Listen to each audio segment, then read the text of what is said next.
श्री शिवाय नमस्तुभ्यम। हर हर महादेव। आप सभी का दिन शुभ एवं मंगलमय हो। भगवान महादेव और भगवान श्री हरि की कृपा आपके जीवन में हमेशा बनी रहे। दोस्तों, श्रावण मास महात्म्य में इससे पहले की कथा सुनने के लिए आप सबका बहुत बहुत धन्यवाद। आइए आरंभ करते हैं आज का प्रसंग। ईश्वर बोले, हे सनत कुमार, अब मैं आपके समक्ष त्रयोदशी तिथि का कृत्य कहता हूँ। इस दिन 16 उपचारों से कामदेव का पूजन करना चाहिए। अशोक, मालती पुष्प, देवताओं को प्रिय कमल, कौसुम तथा बकुल पुष्पों और अन्य प्रकार के भी सुगंधित पुष्पों, रक्त अक्षत, पीले चंदन, शुभ सुगंधित द्रवों तथा पुष्टि प्रदान करने वाले तथा तेज की वृद्धि करने वाले अन्य पदार्थों से पूजन करना चाहिए। नैवेद्य और मुख के लिए रोचक तांबुल अर्पित करना चाहिए। तांबुल में चिकनी उत्तम सुपारी, खैर, चूना, जावित्री, जायफल, लवंग, इलायची, नारिकेल बीज के छोटे टुकड़े, सोने तथा चांदी के पात्र, कपूर और केसर, इन पदार्थों को मिलाना चाहिए। मगध देश में उत्पन्न होने वाले श्वेत वर्ण, पके हुए, पुराने, दृढ़ तथा रसमय तांबुल शंबरासुर के शत्रु कामदेव की प्रसन्नता के लिए अर्पित करने चाहिए। उसके बाद मोम से बनाई गई बत्तियों से कामदेव का निराजन करें और पुनः पुष्पांजलि प्रदान करें। इसके बाद उनके नामों से प्रार्थना करें, जो इस प्रकार से है। समस्त उपमानों में सुंदर तथा भगवान का पुत्र प्रद्युमन, मीनकेतन, कंदर्प, अनंग, मनमथ, मार, झसकेतु और मनोभव, कस्तूरी से सुशोभित, जिनका वक्षस्थल आलिंगन के चिन्हों से अलंकृत है। हे पुष्पध्वन, हे सम्रासुर के शत्रु, हे कुसुमेश, हे रतिपति, हे मकरध्वज, हे पंचेश, हे मदन, हे समर, हे सुंदर, देवताओं की सिद्धि के लिए आप शिव के द्वारा दग्ध हो गए। उसी कार्य से आप परोपकार की मर्यादा कहे जाते हैं। आपकी दिग्विजय करने में वसंत की सहायता निमित्त मात्र है। इंद्र दिन रात आपका मनोरंजन करने में लगे रहते हैं, क्योंकि अपने पद से च्युत होने की आशंका से वे तपस्वियों से भयभीत रहते हैं। आपके अतिरिक्त दृढ़ मन वाला कौन है जो शिवजी से विरोध कर सकता है? पर ब्रह्मानंद के समान आनंद देने वाला आपके अतिरिक्त दूसरा कौन है? तथा महामूह की सेनाओं में आपके समान तेजस्वी कौन है? अनिरुद्ध के स्वामी और मलयगिरी पर उत्पन्न चंदन तथा अगरु से सुवासित विग्रह वाले जो देवेश कृष्ण पुत्र हैं, वह आप ही हैं। हे शरतकालीन चंद्रमा के उत्तम मित्र, हे जगत की सृष्टि के कारण, जगत पर विजय के समान दक्षिण दिशा तथा पवन देव आपके सहायक थे।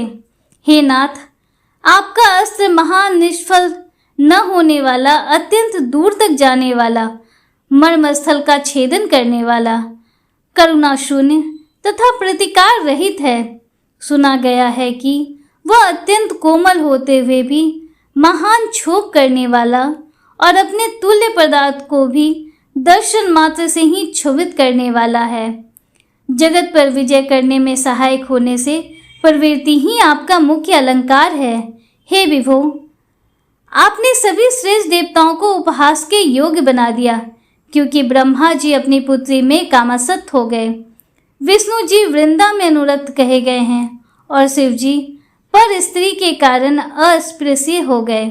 हे मानद, यह वर्णन मैंने मुख्य रूप से किया है, अधिक कहने से क्या लाभ? इस लोक में अपने वश में रहने वाले ब्राह्मण विरले हैं। अतः हे भगवान, इस की गई पूजा से आप प्रसन्न हो।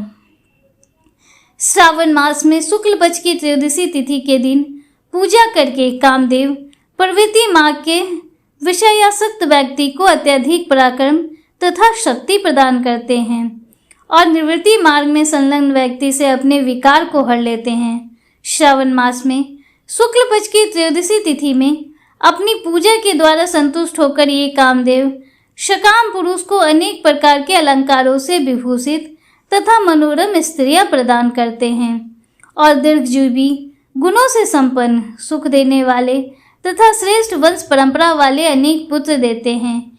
हे मानद, त्रयोदशी तिथि का जो शुभ कृत है उसे मैंने कह दिया। अब चतुर्दशी तिथि में जो करना चाहिए उसे सुनिए। अष्टमी को देवी का पवित्रारोपण करने को मैंने आपसे कहा है। यदि उस दिन ना किया गया हो तो चतुर्दशी के दिन पवित्रक धारण कराएं। चतुर्दशी तिथि को त्रिनेत्र शिव को पवित्रक अर्पण करना चाहिए। इसमें पवित्रक धारण कराने की विधि देवी तथा विष्णु जी की पवित्रक विधि के समान ही है।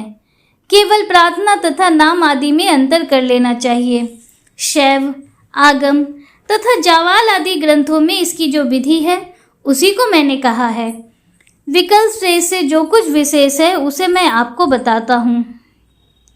11 अथवा 48 अथवा 50 तारों का समान ग्रंथि तथा समान अंतराल वाला पवित्रक बनाना चाहिए। पवित्रक 12 अंगुल प्रमाण के, 8 अंगुल प्रमाण के, 4 अंगुल प्रमाण के अथवा पूजित शिवलिंग के विस्तार के प्रभाव वाले बनाकर शिव जी की प्रसन्नता के लिए अर्पण कर देने चाहिए। विधि पहले बताई गई है, फल आदि पहले कहे जा चुके हैं। जो इस व्रत को करता है वह कैलाश लोक प्राप्त करता है।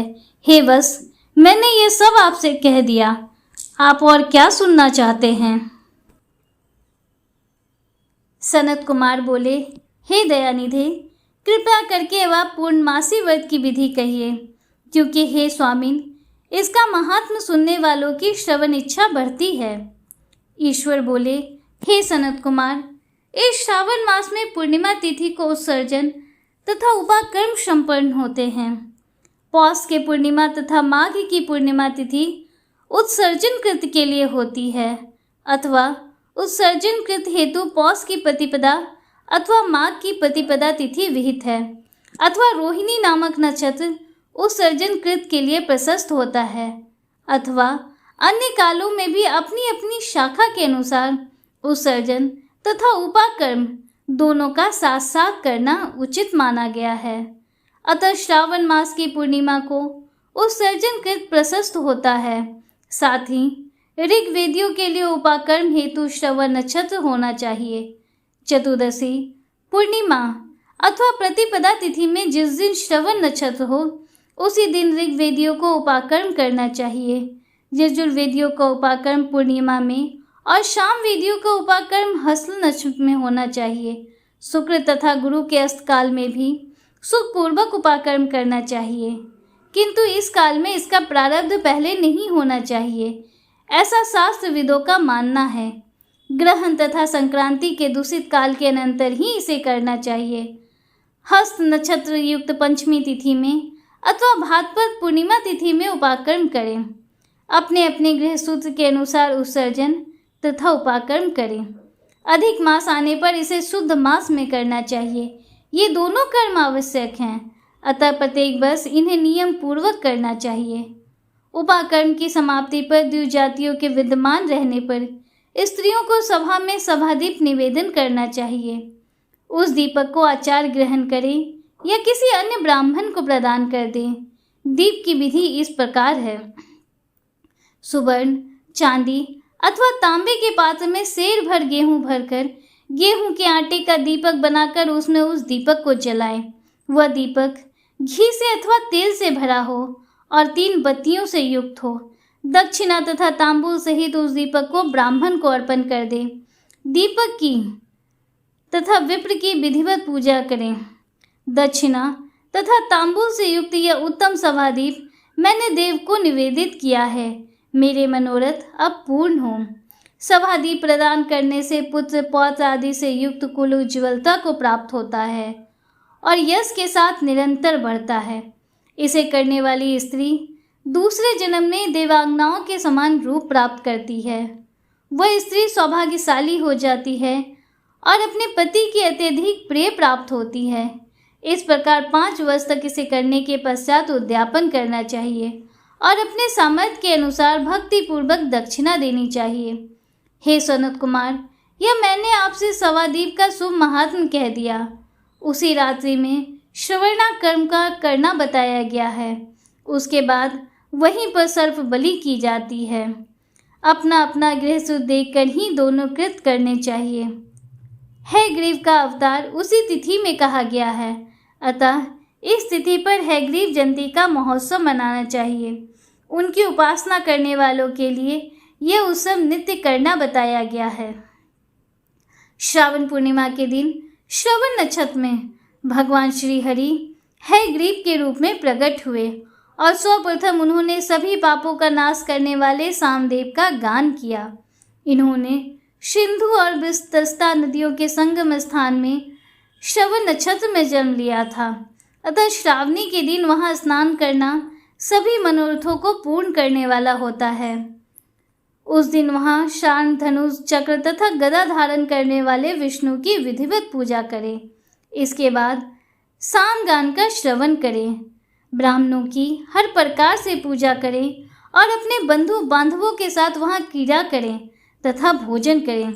स्त्रियों को चाहिए कि उत्तम पति प्राप्त करने के उद्देश्य से जल क्रीड़ा करें। उस दिन अपने अपने देश में तथा घर में इस महोत्सव को मनाना चाहिए तथा हयग्रीव की पूजा करनी चाहिए और उनके मंत्र का जप करना चाहिए। यह मंत्र इस प्रकार से है: आदि में प्रणव तथा उसके बाद नमः शब्द लगाकर बाद में भगवते धर्माय जोड़कर उसके भी बाद आत्मविशोधन शब्द की चतुर्थी विभक्ति आत्मविशोधनाय लगानी चाहिए। पुनः अंत में नमः शब्द प्रयुक्त करने में 18 अक्षरों वाला ओम नमो भगवते धर्माय आत्मविशोधनाय मन्ना इस मंत्र का जाप करना चाहिए। यह मंत्र सभी सिद्धियां प्रदान करने वाला है और 6 प्रयोगों को सिद्ध करने वाला है। इस मंत्र का पुरस्चरण 18 लाख अथवा 18,000 जप का है। कलयुग में इसका पुरस्चरण इससे भी 4 गुना जप से होना चाहिए। इस प्रकार करने पर हयग्रीव प्रसन्न होकर उत्तम वांछित फल प्रदान करते हैं। इसी पूर्णिमा के दिन रक्षा बंधन मनाया जाता है, जो सभी रोगों को दूर करने वाला तथा सभी अशुभों का नाश करने वाला है। हे मुनि श्रेष्ठ, इसी प्रसंग में एक प्राचीन इतिहास सुनिए। इंद्र की विजय प्राप्ति के लिए इंद्राणी ने जो किया था उसे मैं बता रहा हूँ। पूर्व काल में 12 वर्षों तक देवासुर संग्राम होता रहा। तब इंद्र को थका हुआ देखकर देवी इंद्राणी ने उन सुरेंद्र से कहा, हे देव, आज चतुर्दशी का दिन है, प्रातः होने पर सब ठीक हो जाएगा। मैं रक्षाबंधन अनुष्ठान करूंगी, उससे आप अजय हो जाएंगे। और तब ऐसा कहकर इंद्राणी ने पूर्णमासी के दिन मंगल कार्य समर्पण करके इंद्र के दाहिने हाथ में आनंददायक रक्षा बांध दी। उसके बाद ब्राह्मणों के द्वारा सत्यापन किए गए तथा रक्षाबंधन से युक्त इंद्र ने दानव सेना पर आक्रमण किया और क्षण भर में उसे जीत लिया। इस प्रकार विजयी होकर इंद्र तीनों लोकों में पुनः प्रतापवान हो गए। हे मुनीश्वर, मैंने आपसे रक्षाबंधन के इस प्रभाव का वर्णन कर दिया, जो कि विजय प्रदान करने वाला, सुख देने वाला और पुत्र, आरोग्य तथा धन प्रदान करने वाला है। सनत कुमार बोले, हे देवश्रेष्ठ, यह रक्षाबंधन किस विधि से, किस स्थिति में तथा कब किया जाता है? हे देव, कृपया करके इसे बताएं। हे भगवान, जैसे जैसे आप अद्भुत बातें बताते जा रहे हैं, वैसे वैसे अनेक अर्थों से युक्त कथाओं का सुनते ही मेरी तृप्ति नहीं हो रही है। ईश्वर बोले, बुद्धिमान मनुष्य को चाहिए कि श्रावण का महीना आने पर पूर्णिमा तिथि को सूर्योदय के समय श्रुति स्मृति के विधान से स्नान करे। इसके बाद संध्या जप आदि करके देवताओं, ऋषियों तथा पितरों का तर्पण करने के बाद सुवर्णमय पात्र में बनाई गई सुवर्ण सूत्रों से बंधी हुई, मुक्ता आदि से विभूषित, विचित्र तथा स्वच्छ रेशमी तंतुओं से निर्मित, विचित्र ग्रंथियों से सुशोभित, पदगुच्छों से अलंकृत और अक्षतों से गर्भित एक अत्यंत मनोहर रक्षा अथवा राखी बनाएं। इसके बाद कलश स्थापन करके उसके ऊपर पूर्ण पात्र रखें और पुनः उस पर रक्षा को स्थापित कर दें। उसके बाद रम्य आसन पर बैठकर सहजनों के साथ वानंगनाओं के नृत्य गान आदि तथा क्रीड़ा मंगल कृत में संलग्न रहें। इसके बाद यह मंत्र पढ़कर पुरोहित रक्षा बंधन करें। येन बद्धो बलि राजा दानवेंद्रो महाबल तेन तो मनु बदनामी रक्षे माँ, चल माँ चल। जिस बंधन से महान बल से संपन्न दानवों के पति राजा बलि बांधे गए थे, उसी से मैं आपको बांधता हूँ। हे रक्षे, चलायमान मत हो। ब्राह्मणों, क्षत्रियों, वैश्यों, शूद्रों तथा अन्य मनुष्यों को चाहिए कि यत्नपूर्वक ब्राह्मणों की पूजा करके रक्षा बंधन करे। जो इस विधि से रक्षा बंधन करता है, वह सभी दोषों से रहित होकर वर्ष पर्यंत सुखी रहता है। विधान को जानने वाला जो मनुष्य शुद्ध श्रावण मास में इस रक्षा बंधन अनुष्ठान को करता है, वो पुत्रों, पुत्री तथा सहजनों के सहित एक वर्ष भर अत्यंत सुख से रहता है। उत्तम व्रत करने वाले को चाहिए कि भद्रा में रक्षा बंधन ना करें, क्योंकि भद्रा में बांधी गई रक्षा विपरीत फल देने वाली होती है। श्री शिवाय नमस्तुभ्यम। हर हर महादेव। दोस्तों, श्रावण मास महात्म्य में आज की कथा का समापन हुआ। उम्मीद करती हूँ कि आगे की कथा के श्रवण के लिए आप कल भी हमारे साथ जुड़े रहेंगे। अगर आपको वीडियो थोड़ी सी भी अच्छी लगी हो तो वीडियो को लाइक कीजिए, दूसरों के साथ शेयर कीजिए, कमेंट में हर हर महादेव जय श्री राधे कृष्णा जरूर लिखिए। अगर आप हमारे चैनल पर पहली बार आए हैं तो चैनल को सब्सक्राइब कीजिए, बेल आइकन जरूर प्रेस कीजिए, जिससे आगे भी आपको ऐसी ही रोचक जानकारियाँ मिलती रहें। मिलते हैं आपसे अगले वीडियो में, तब तक के लिए हर हर महादेव जय श्री राधे कृष्णा। राधे राधे।